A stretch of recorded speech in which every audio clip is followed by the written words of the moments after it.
What is up, guys? Hope you're all good. Again, thank you so much for 100 subscribers. Triple figures now, so that's all good. If you want to become part of, I don't know, the movement, drop down in the comments what you think we should call like the subscriber group.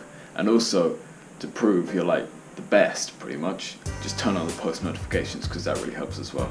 But anyway, what I wanted to talk about today was one of my friends sent over like a project that all the composing was good and his vocals were good, but he thought like the mix wasn't quite spaced out, it was all quite dense. So he sent it over to me to check it out, and I'm just going to show you what I did to kind of what I think helped it.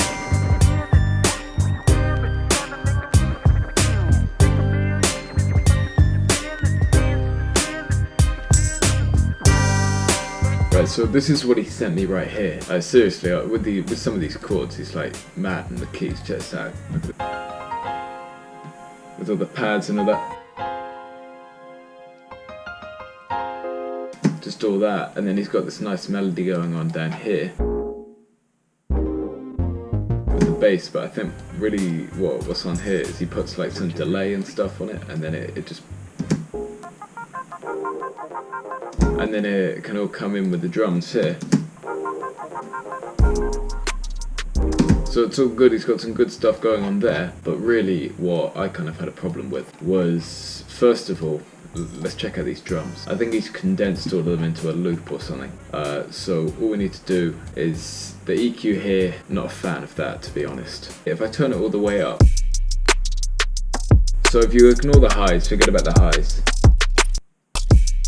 you can hear it's got like, I don't know, a bass sound or some static in there, something like that. That wasn't good. So what I did, I just put on like a really harsh low cut. Put on as much as I could, but not enough so that it would take the weight out of the kick drum. So if we go to like 100 or 90, you can't hear the kick anymore.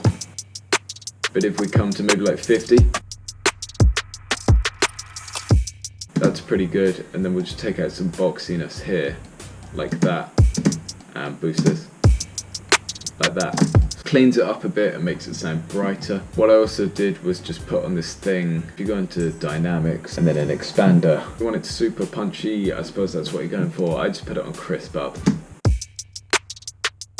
Anyway, that's kind of the drums taken care of. I'm going to bring you into the project that I did. What I did, I just cleaned it all up and then also addressed some of the stuff down here. Yeah, so as I said here, I've got the expander, the compressor, and the EQ on like I had in the other one.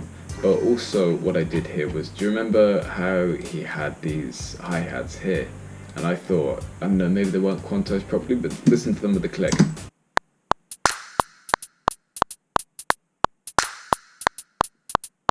They're kind of out of time. I don't know if he meant to make them syncopated or something, but it just isn't really working for me.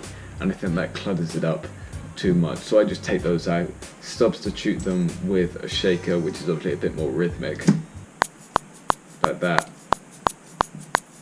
Keeping the clicks because I like them with the reverb. I think it all sounds good. I think was the main thing here was that he didn't really have any effects, well, not kind of like effects, but just things to clean up the vocals and make them sound like they should be sounding, because I think they sound alright. Also, he had too many ad-libs. Obviously ad-libs are kind of fun to do, and I know you can put some crazy effects on there and all that. If you're trying to have too many going at the same time as the verse, like what you actually want to say doesn't really get across. So just check out what I've done and you might be able to hear the difference. I don't know. All on my scene, and you know she ain't capping. All on my team, though, and you know we be loving. We out to the seas, yo. So I told her get back. You feeling that breeze, yeah. And then we come in with that super cool lead and piano. I think that this track, I think it's great, especially with the drums. They're quite hyped up. But you can see there aren't as many. I took out some of the breaths, so all these gaps here are where the breaths are. So if I put that back in, you can hear there's like that, just cleans it up, little things like that. Also with the ad-libs, you can kind of see that I panned them. That's the left and this one's to the right. It just creates a bit more space because obviously you want these vocals in mono right in the middle. I've all got them at different tracks because some of them, I'm not sure if you record them all in different takes, but they've got slightly different characters, so I had to put different EQs on them, but they're all generally the same. I took out the lows, brightened it up a bit, and then there was this one annoying frequency. You can hear the difference if I take it off, so all on my scene, yo. And you know she ain't capping. Like that, but then if we take it off, all on my scene, yo. and you know she ain't capping. kind of not in the key. It sounds super boxy. And then with the ad-libs, what I like to do is kind of that telephone effect thing. So what I did was I just put a massive low cut on All I'ma sing, yeah. with some reverb, all that, kind of panned it to the right so it gives it more space.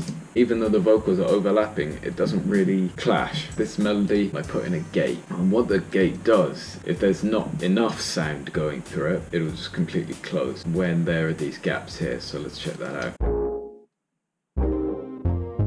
See, it's closed there when there's nothing happening, and that was because there was a bit of background noise and a couple of clicks, so I wanted to make it really punchy so that it would get rid of it. In Logic you get the grand piano and pad instrument.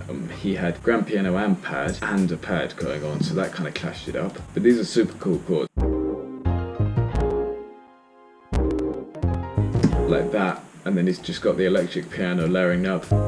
Like, that's a super cool sound. I also kind of structured it a bit. I just put in this random ad-lib here. Again, he had too many kind of ad-libs going. Like, I think these are some of the ones that I thought were a bit whack. All of my scene, yo, and you know she ain't capping. Yeah, like he kind of mumbled there. All of my team, though, and you know we be He laughing. kind of stumbled there. You know, I cut them all out. It's just kind of all worked out well. I think I did an alright job. Hopefully I helped out. If you want to see any more of these fix the mix type videos, then definitely send your beats over if you don't think they're hitting right. Thanks for 100 subscribers. Now the next goal is going to be 200, so double. Hopefully we can get there quicker. I've been doing these like video things for about 4 months now, so hopefully you guys are enjoying them. I've got a super cool video in the making. That's going to be using the MPC. Stay tuned for that. That should be coming next week. Anyway, thanks for watching, and I'll see you in the next one.